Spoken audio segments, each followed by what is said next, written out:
Welcome back everyone. Today I'm going to review What Data Can and Cannot Tell Us About India by Rukmini S. This is a book which tries to tell us so much about India just through data and numbers. Now this book is written by a data journalist called Rukmini S.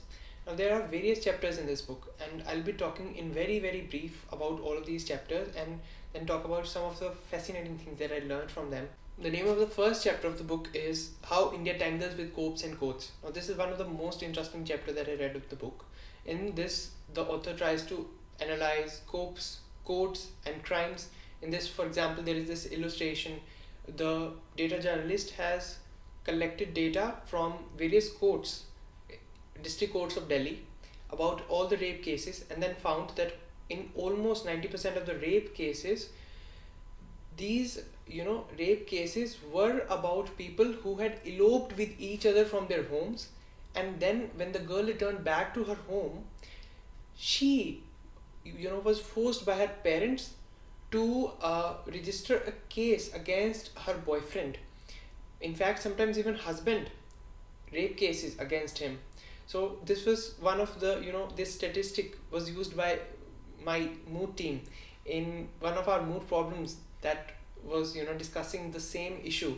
And with great difficulty we tried to convince our judges that this is exactly a reality, and the mood problem was also something like this.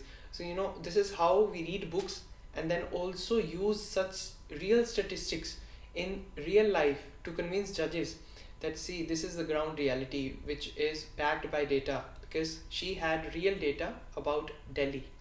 Then the second chapter of the book talks about what India thinks, feels, and believes. Now, in this, there is this whole debate, and we are also very unsure about if India is liberal or conservative. In this, the author tries to talk about, through data, about if India is liberal or conservative, or in what sense India is liberal, getting liberal, and in what sense it has still remained to be conservative.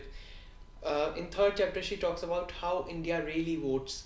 Now, in this, she talks about the voting patterns of Indians and incumbency, anti-incumbency, and the kind of role that is played by the political parties in convincing the electorate, and what is succeeding, what is not succeeding. In fourth chapter, she talks about eat, pray, enjoy, love, marry, how India lives life. And in the fifth chapter, she talks about how much money do Indians make. Now, there is this statistic that if you make more than 25,000 every year, every month, then you are among the topmost 10% of rich Indians. So you can see as to how much of poverty is there in India. Then sixth is about how India spends its money. So one of the very interesting things that I found after reading this chapter was that when there was even marginal increase found in the income of a family, what they invested in the most was in buying milk for their children, for their elderly people. And it's not the adults who get the milk first, it's either the elderly people or the children who would get their first share when milk would be bought for the family.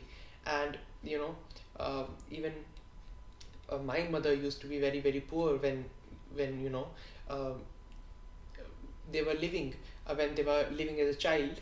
Now things are much better, but she tells us that they used to bring only 250 mls of milk just to make tea. It's not that clothes are bought. So milk is something which the Indian families invest primarily, firstly when they experience some marginal increase in their incomes. Then the seventh chapter talks about how India works, the kind of Indians engaged in different sectors of employment. And then eighth chapter talks about how India is growing and aging. The ninth chapter talks about how India lives and where, and 10th chapter talks about how India falls sick and gets better. So this is actually one of the most interesting books about India that I've ever read, because it's based on data. So nobody can dispute data unless you bring better data or better facts with yourself to dispute it. And she is one of the most reputed data journalists of India, And that's the reason I would say that you pick up this book and learn so much more about India. It's not just that, we so much of that we read about India is subjective. For example, if we read history of India, then anybody can say it's subjective, but when you bring data, it becomes far more objective than just subjective. So thank you very much for watching. I'll be back next Sunday with a new book review. Till then, take care and stay safe, and please don't forget to subscribe to my YouTube channel. Thank you.